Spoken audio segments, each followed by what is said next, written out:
that a woman should have autonomy over her own body, and we agree in Washington, D.C. We are a pro-choice city. Nothing has changed in Washington, D.C. Abortion remains illegal, and women and girls we know, however, are worried. We are worried because we know we are vulnerable as a jurisdiction because of our lack of statehood. But we will keep fighting. We will stand shoulder to shoulder with Planned Parenthood, and like Laura has said, we will not back down. We know how to fight to protect ourselves and to protect our citizens, but we also know that this Congress can make decisions to pass laws to keep women and our rights safe. We stand shoulder to shoulder with generations of women who fought to have control over our bodies and our futures, and we won't back down. We also heard an ominous signal from a member of the court that said, not only do you have to worry about your bodily autonomy when it comes to abortion care, but also contraception. We know that they will attack the right to privacy that has extended the right to same-sex marriage in our country. We know that we are fighting not just for the rights of women and girls, but we're fighting for our very democracy. The fight is urgent. We can do some things about that. We have the opportunity to protect the House of Representatives, to protect the Senate, and to ensure that we have people on the courts that represent our values. But even in doing that, we will lack 2 senators in Washington, D.C. who speak for us, who vote for us, and who make sure that members of the court aren't representing an ideology, but being fair and looking at the law and protecting our Constitution and our people.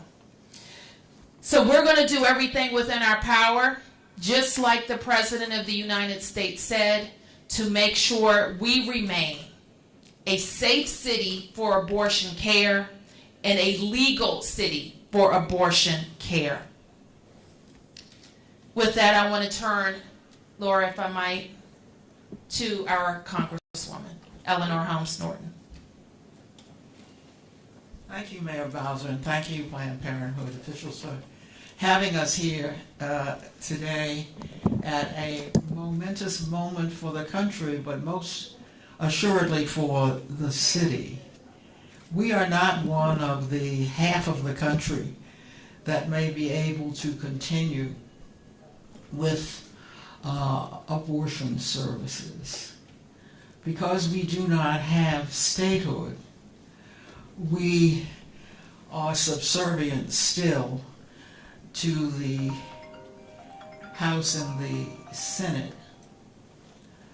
I am calling on Congress to immediately codify the right to an abortion in federal law. That is the very least the district needs to save this city from what will surely be an attempt by Republicans in the Congress to move first on the District of Columbia to make sure that abortions are not available for women in our city. We always have more work cut out for us than other jurisdictions, but I assure you, I am up to the task. There's a lot to fight for here, and I'm ready for that fight. Thank you.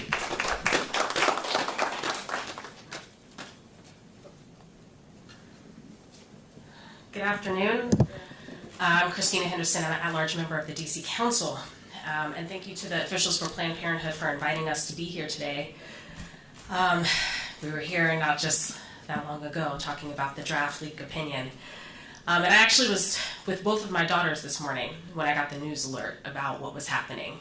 I have a 9-month-old and I have a 3-year-old. And I had to put them down and step away. Because even though we had the draft leaked opinion, I don't think anything can prepare women, or men for that matter, for what it felt like on this morning for a majority of the Supreme Court to essentially tell women of this country, you are second-class citizens. Just yesterday, you said states can't control gun rights, but today, states can control women's bodies. How illogical and how ridiculous. And so my colleagues and I, we have work to do. We have made a commitment to our residents that we will do everything in our power to work with our mayor, to work with a congresswoman to protect the right and access to safe abortions here in the district, not just for our residents, but for any American who is seeking one. And we have some bills pending before the council. I introduced legislation in March on self-managed abortions. My colleague Brianna Doe introduced legislation. My other colleague, Councilmember Robert White, introduced legislation as well. We have a hearing on July 14th. We have work to do before the end of this council period, and so I want for residents to know that we're going to do everything in our power to fight back. I joined the Congresswoman in the call that the Congress take action. Not just saying God bless America on the steps, but let's do some legislating and some laws here, because you have the right to protect, but also you have the right to protect the district. If we don't have statehood, we should not be on the chopping block. We should not be on a bargaining chip for anything going forward. And so this is going to be a day of some righteous anger, I think, out there. And for all the women, and my shirt says everyone loves someone who has had an abortion. You may not know that they have, but they have. I hope that you check in on your strong friends today, because they need it. Thank you.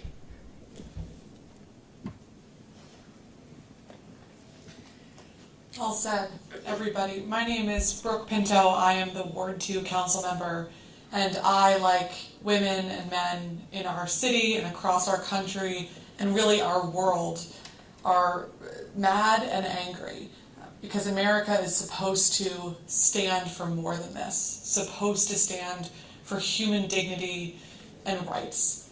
And to all of those women, I want to say two things. One, here in the District of Columbia, we are still open to legal and safe abortion thanks to our providers like Planned Parenthood and like our healthcare service workers who show up to work every day in spite of anger and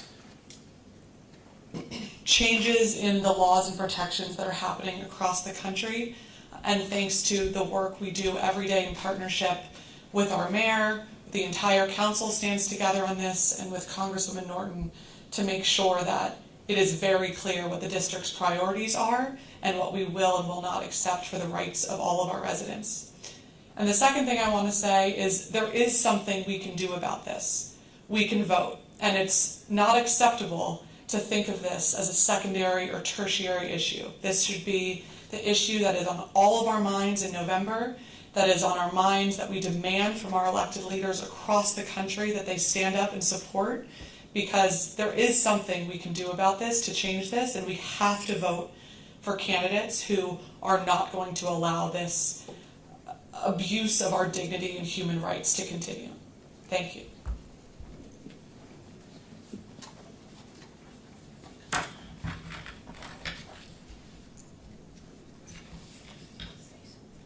Hello. My name is Takina Wilson, and I'm the Chief Operating Officer for Planned Parenthood in Metropolitan, Washington, D.C., and I'm a proud abortion healthcare worker. Abortion is an essential and a common healthcare need.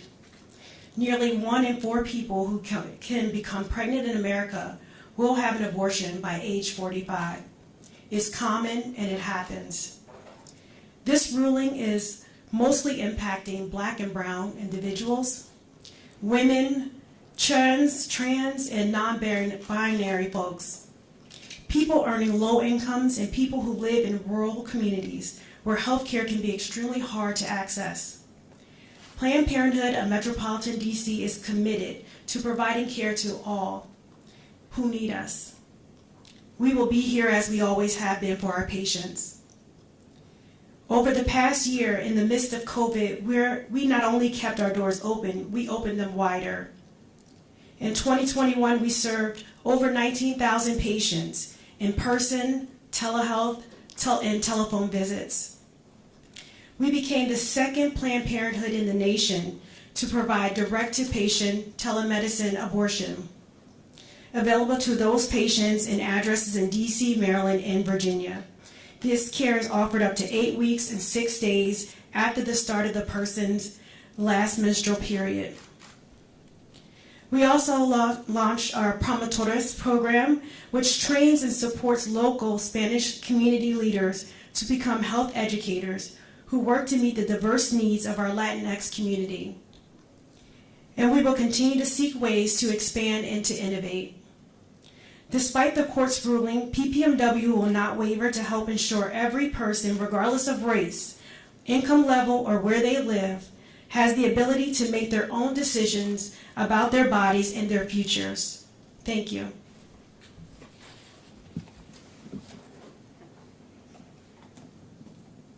Good afternoon. I'm Alyssa Silverman, at-large council member. I really don't have much to add to my colleagues except to say that I'm here to stand in solidarity with women and men, across the country, but especially in the District of Columbia.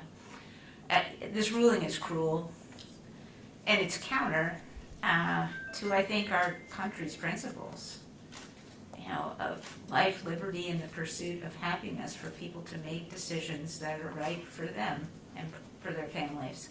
I guess I just want to say to Mayor Bowser and to Delegate Norton and my colleagues, we need to work together, because certainly this ruling is a threat, I think, to women and men and families across the country, but I think it shows a particular threat to our city. And I really think we need to strategize and work together to strengthen home rule, to make sure that we preserve the rights that we have to make the best decisions for residents of our city.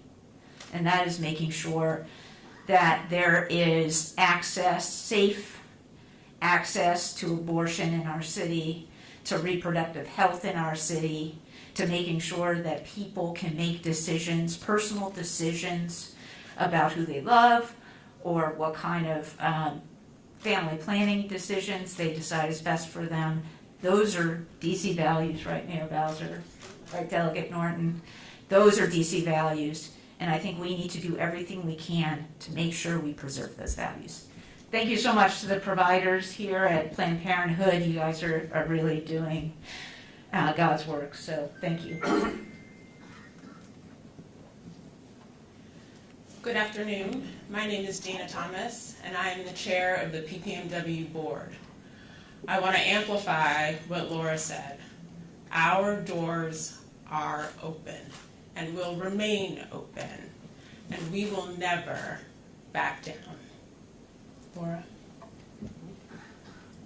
Again, thank you for being here today, and thank you to all of our champions who are seeking to do whatever we can do to protect rights to safe and legal abortion in the district.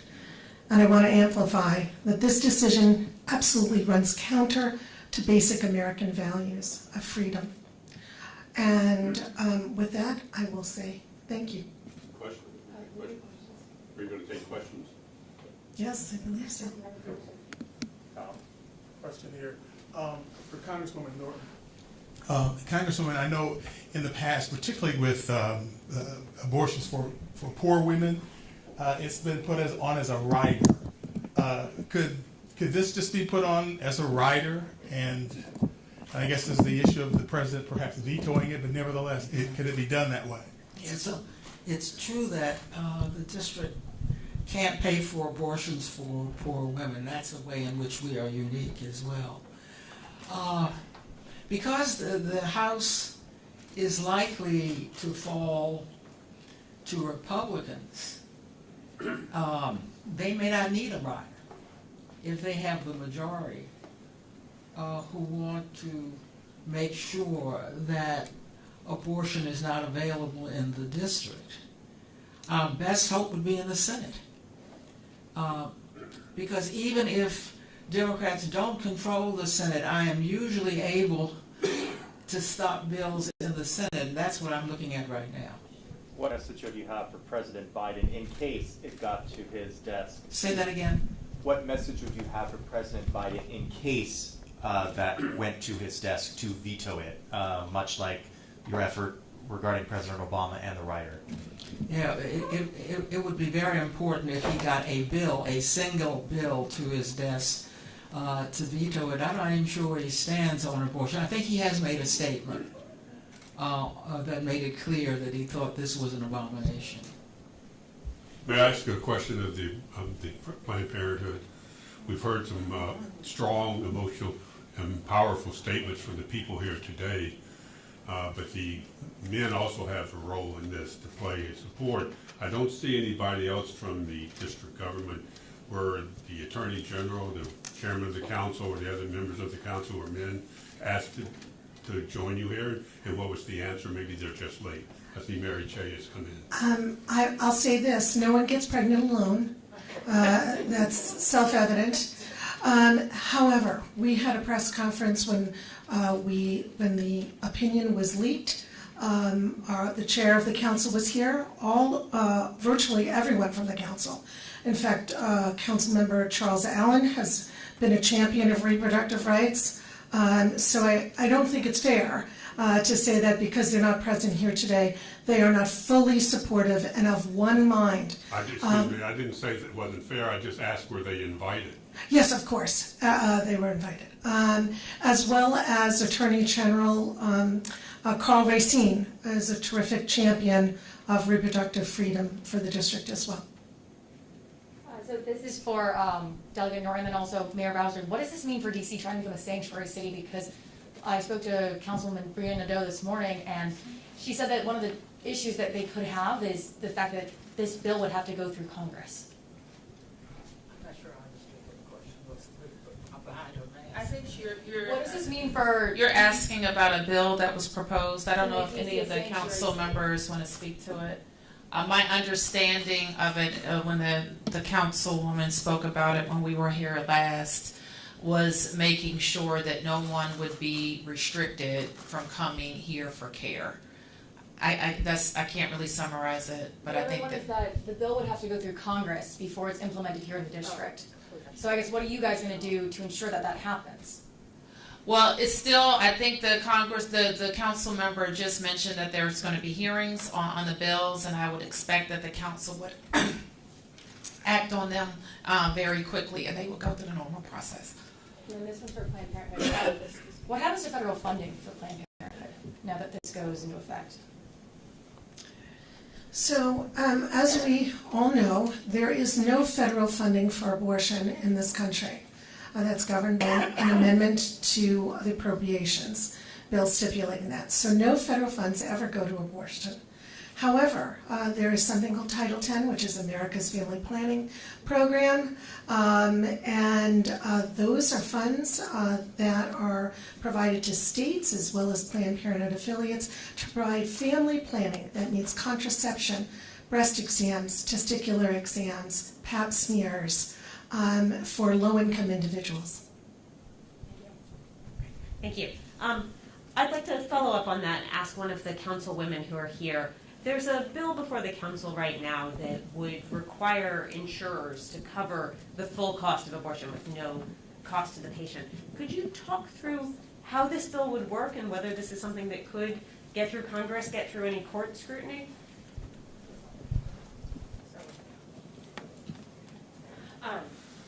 Thanks for the question, Julie. So this is legislation introduced by Councilmember White. We haven't had a hearing on it yet. It's been referred to the Committee on Business and Economic Development because it is an insurance bill. And so that bill will have to go through the regular order process. I don't think a hearing has been scheduled on that yet. But from a timing perspective, there might be some issues just in terms of when insurers have to put out their health plans. And I know that only because I have a bill on IVF that we've had similar conversations about. But more on that later as we go through the process. Thank you. May I ask Mayor Bowser as well, Can you tell us anything that you're expecting this weekend? Any marches, demonstrations? Is there any additional security that you're offering for facilities like this one? The chief has been working in close coordination with our federal partners as well to make sure that we are providing MPD support around the courthouse and other sensitive areas. And we are also, we stand ready to deal with any First Amendment demonstrations. I understand that there have been permits requested for this afternoon, and we're doing that. We also, however, want to remind people to stay safe, to listen to the officers. We are dealing with a situation, I think you know now, I think it's still ongoing on the Frederick Douglass Memorial Bridge. That is a very unsafe situation. And so our officers will be out to make sure that people have the ability to exercise their First Amendment rights safely. Because DC has to go through the Congress, what does this mean for true legislative power to ensure legal abortions?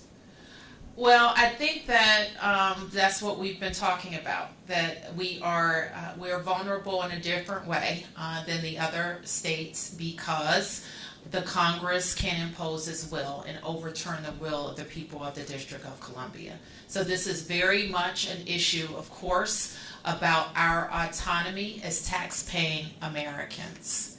And we already live with the indignity of a congressional rider that says how we use our own local dollars to support women on Medicaid in the district, and they are restricted from getting abortion care because of that rider, despite the fact that that's not the will of the people of the District of Columbia. So while we recognize a particular vulnerability because of our lack of statehood, we won't back down. We have experienced, this woman right here has experience fighting for us and protecting us. The women who are present here have experience using the law, the bully pulpit, or whatever it takes to protect us.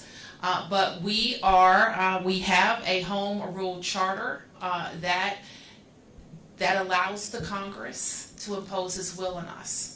So we have to fight. It is very important what the Congresswoman said, that we have to fight for the House. We haven't given up on it yet.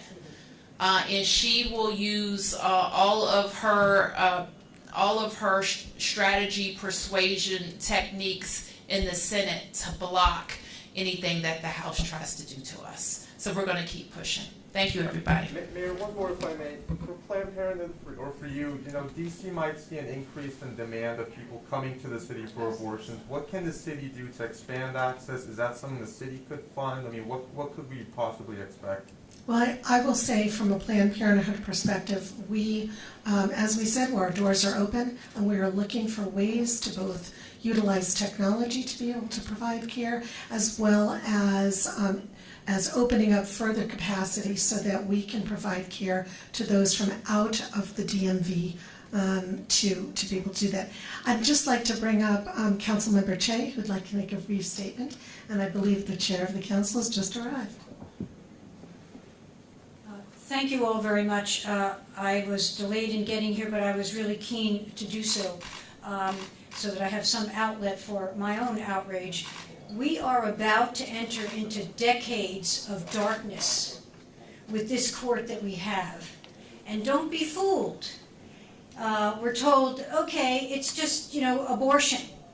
Don't you believe it? The very reasoning of the case, and I spent a lot of time teaching constitutional law, means that many other liberties will be in jeopardy.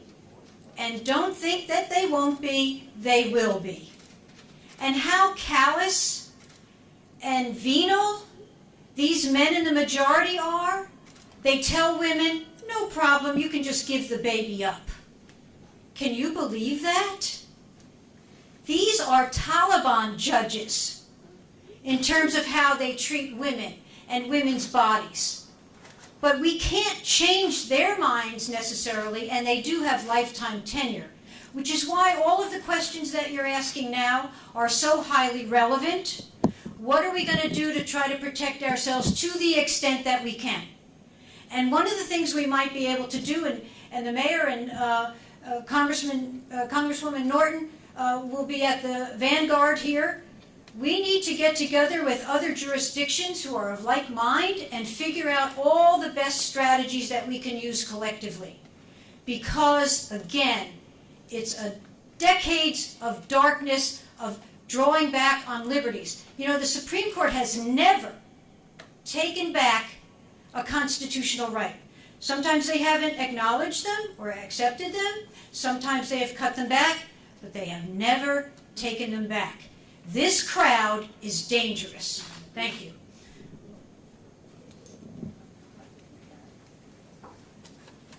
Thank you. I'm Phil Mendelson. I'm chairman of the council. I'm not sure what I can add to what Councilmember Che just said, every word of which I agree with. I am very concerned not just about a woman's right to choose, but what the implications are with regard to other reproductive choices and what the implications are for other civil rights, constitutional rights that we've come to appreciate as citizens of the United States of America. And we in the district are especially vulnerable because Congress can legislate, impose their will on us, and the Supreme Court has given them a green light.